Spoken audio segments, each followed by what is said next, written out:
Parenting is one of the most challenging things, I think, in my life right now. And one of the ways that I am mitigating that is by reading, because it's like we've been offered three clean blank slates of babies, and it's our job to nurture them and make sure that when they get to like 18, they're responsible adults. They have grown to know and love God. And we can't continue to do things that our parents did that might have hurt us, and want to do that for our kids. So I'm going to share the things that we have learned, that we are learning and are trying to right now to make sure that we raise children that love God, that honor God, and will be upstanding citizens of society. So whether you are a parent now or hope to be a parent, this video is for you. Let's get into it.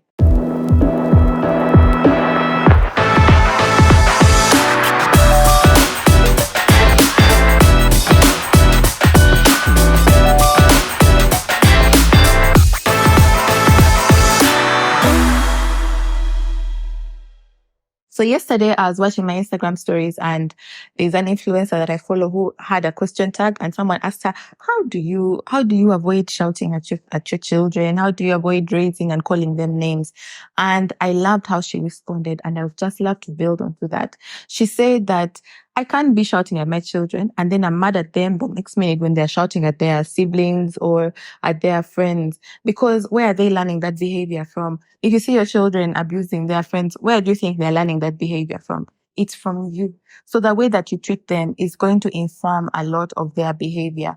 Children don't just listen and then they'll take your advice. They watch. They are watching. They're watching your actions. They're watching how you are when you're angry, and they are going to replicate that. So one of the books that we started reading, I started in January, is Shepherding a Child's Heart. And I just want us to go through some of the chapters one of the chapters that really stood out for me. And I want us to talk on that because it changed the way that I parent. And this chapter is chapter 6, Reworking Your Goals. Many times we find that the goals that we have set for our children are very selfish and they are very us-centered. Like, I want my children to be respectful because when my children are respectful, people are going to be like, hey, Daisy, how did you manage to get your child to that? But if you look deep inside that, you realize that that is a very selfish motive. Our goal should be that our children reverence God, like the way that they treat people, that they love people, they honor people, they honor, like our children's behavior shouldn't be centered on us. When you're not there, are your children still obedient? When you're not present, are your children still respectful? Do they love people? When you're not around, like say you die at some point, will your children be those people that will say, oh, wow, that child really loves people, like he honors people. He is a respectful person. Yeah. And that starts with the way that we raise them. Now, one of the things that we do as parents is that we try to discipline our kids, and our goal is behavior centered, but we're not going down to the depth of where is this behavior stemming down from. We are not going down to the issue of the heart. Because it is the heart that informs our behavior. The Bible says the issues are of the heart. What's that? Out of the abundance of the heart, the mouth speaks.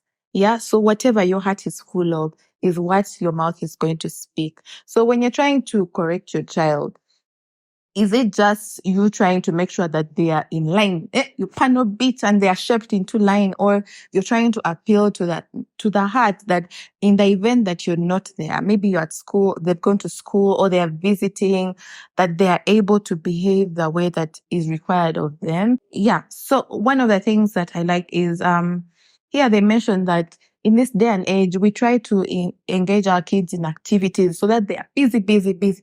Put them in sports, put them in so that they are busy. But, and then some of our excuses are, we're trying to build the child's esteem. We're trying to make them an overachiever. But what we inadvertently are doing is teaching our children to rely on their own strength, that their self-esteem comes from the things that they're able to do. But the way that we can raise a child's self-esteem is inward, is the state of the heart. If I'm not able to perform these sports anymore, if I'm not able to play the guitar or piano or violin anymore, or play or dance, ballet, am I still worthy? Is my esteem still high? Like, is my esteem rooted in something deeper than the things that I am able to do at the moment? And that's the thing that I think is going to trap our children's generation, is that we've taught them to rely on their abilities, their achievement in school. There are parents who will reward their kids, like, for every A that you get, I'm giving you 10,000. But in the event that my child is not able to achieve that anymore, don't you think that that will affect their esteem? We need to raise our children in such a way that their esteem is dependent on something that is bigger than them, bigger than the activities that they do.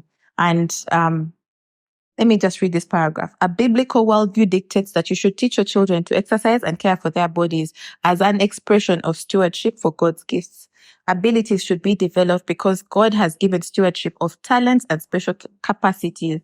Skills that would make your children more able to serve and open channels for ministry for others should be encouraged. So what we should encourage is activities that will allow our children to learn how to serve other people. So I recently did a charity, and I really would have loved to take my children there, but we explained to them, they collected their toys and clothes together, but involve them in such activities that will show them that this is how we serve people. This is how we help people. This is how we use what God has blessed us with to bless people. If you're into working out, you're eating healthy, explain it to your kids. This is why I'm working out. Do you want to work out with me? Oh, like, let it not be just an activity, but explain to the state of their heart, like the posture of their heart, that when you're not there, it's something that they're able to take on. It's something that it's able to transform their hearts, and they're able to transform and impact others.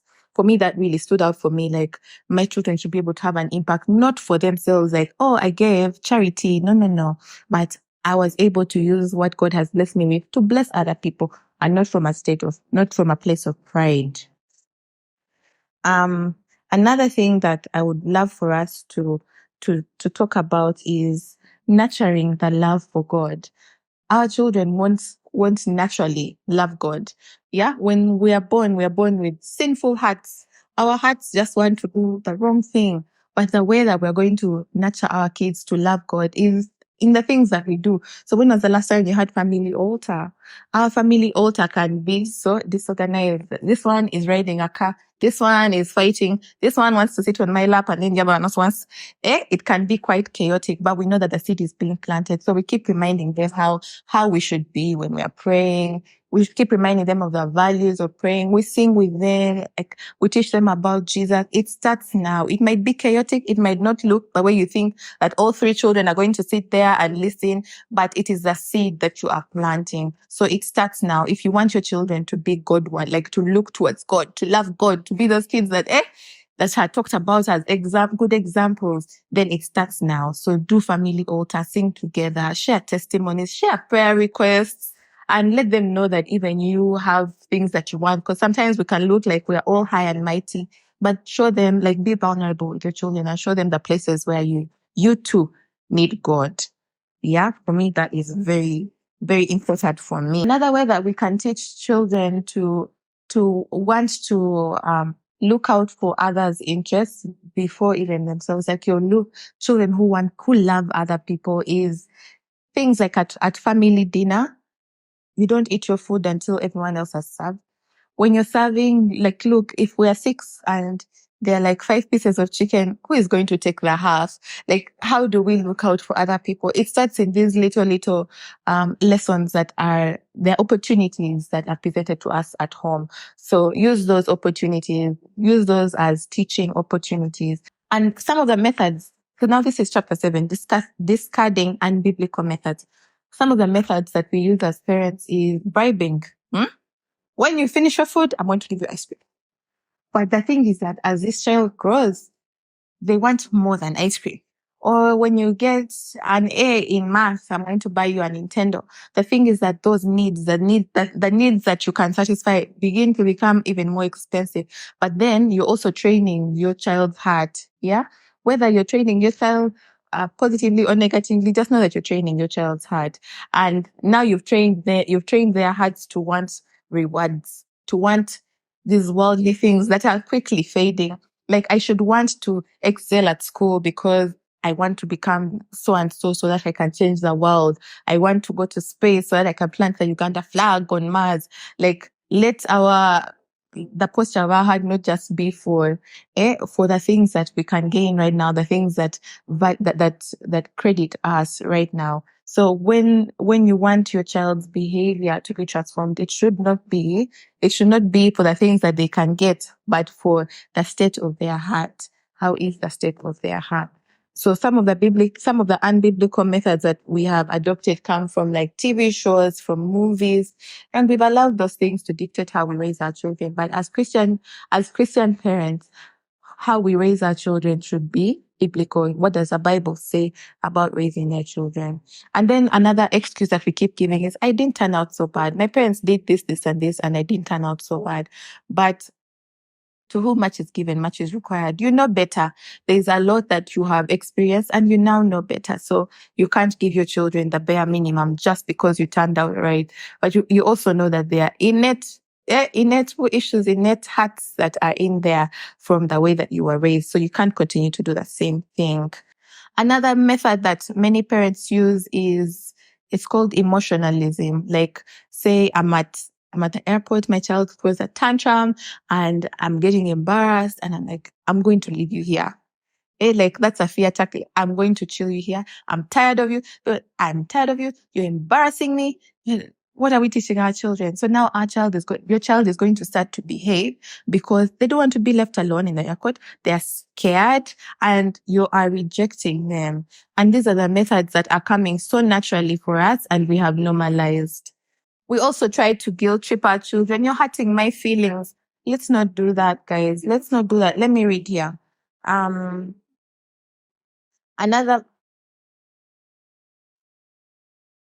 So we appeal to the child's fear of being left alone at, say, a strange airport. Now,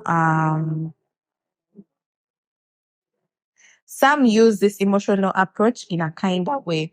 I've had parents say, it really makes me feel bad when you talk like that. You're hurting my feelings. Here again, the point of reference is emotional well-being. A young girl in my acquaintance is routinely shamed with threats about her actions spoiling her father's reputation as a community leader. The appeal is not to obey for the glory of God. Rather, it's an emotion-laden shaming for putting her father's credibility at risk by her unacceptable behavior. How many times have we tried to get our kids to behave in a certain way because of the way that we're going to be looked at? Is that the goal? Like, are you God? That's not the goal. Because the moment that you're out of the picture, your child will be another way because my dad is not here anymore or my mom is not here anymore. So when we are raising our children, our goal should be Godward. Point them heavenward, Godward. I think this will be the last one that I'll touch on. It's erratic eclecticism. Like, today you hear that Daisy has said, do this. That's what you're going to try.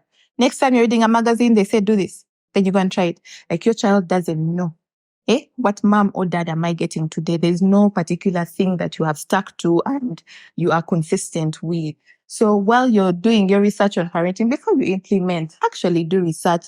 Talk about it as a couple. Like, if you're raising your children together, talk about it with your partner and make sure that you're on the same page so that your children know what to expect. You can't try this today. Say today is time out.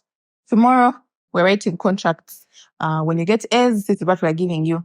The next time, if you don't obey, I'm not doing this. Like, your children don't know what to expect. If they're asked what their family home is about, they won't even know what to say. Yeah? So come up with a family value system and let your children know that this one is a big no-no. Let your children know that in this family, this one is a big no-no because you've come up with a family value system and they know Kisaches don't do this. Our kids know. Kisaches, driving a car when you're standing. We don't do that. So come up with a value system and let them know our family doesn't do this. So in summary, what I'm trying to say is when we are raising our children and we're trying to get them to behave a certain way, we should appeal to the heart, not just to change behavior. Because when you're trying to change behavior, many of us work, we leave our kids in the care of other people, maybe your parents, maybe a help. And are they able to obey in the presence of that help? Are they obeying just because of fear, because the help is going to report me? Or have you appealed to their hearts that that when I disturb this person who is helping me, it actually frustrates her. It makes her work more difficult. So let me behave because I'm a child of God. So always appeal to the state, to the posture of their hearts. Let them behave from their hearts, not because I'm going to get punished, I'm going to have consequences. Yeah. And the way that we do that is how we respond. Don't respond in anger. Don't respond while shouting. So one of the things that we do is get down to the child's level and I keep telling them, look me in the eyes and we'll have a conversation. And that conversation shouldn't be a monologue of you just berating that child. You're talking and lecturing. It should be a communication where you talk, you hear back. Like when you hurt your sister, like how do you be feeling what causes you to hurt your sister? Yeah. How do you feel so angry? When you're angry, this is like, give them an alternative. When you're angry, take a minute to breathe. My kids have learned how to breathe in and out, like to slow down and calm down. So give them tools that can help them calm down. And, there's another conversation I wanted to, but I think I passed it. In the next chapter. Yeah. The behavior of our children is informed by so much, especially once the children start to interact with other kids, they start to go to school. Like, the other day, my son's bag was wet by juice just as we were getting out of the house. So he couldn't take his school bag. So we had to get another bag. So we got, his auntie's bag. It's a rucksack, but it's quite feminine. So he wasn't comfortable with it. He didn't want to wear it. And he kept saying people are going to laugh at me. But we went down to have that conversation. Like, why are people laughing? Why would people laugh at you? This is just a bag that is helping you carry your thing. Like, just have a conversation with your child, but also get down to the root of how they are feeling. Don't just dismiss the things. You take the bag. You'll take your school bag tomorrow. No, get down to the root of the issue. Have conversations, even when they've done something that is clearly wrong, something that you have taught them before, still have the conversation. Parenting is one that gives us opportunities to constantly repeat lessons that we have taught our children. Like, you will not say it once, you might not say it twice. There's some things that they might take on the first time you say, but there's some things that you're going to say over and over and over again. And don't tire, because that's how also God teaches us. How many times have you promised God, I'm never doing this again, and then you do it again? Yeah, so extend the same grace. I hope this video was helpful for you. And may God help us while we parent. For me, I keep saying parenting is hard. Marriage for me is easy, but parenting is the one that I find quite challenging because it's such a higher calling. And I hope that this makes your parenting much easier. If you have any questions, some things that you're struggling with, just put them in the comments. We shall find you there, and we might just hug it out and say kumbaya. Even us, we are struggling there. But just know that you're not alone. Keep seeking knowledge. If you can get this book, please do. I'll see you in the next video. And remember, I am rooting for you.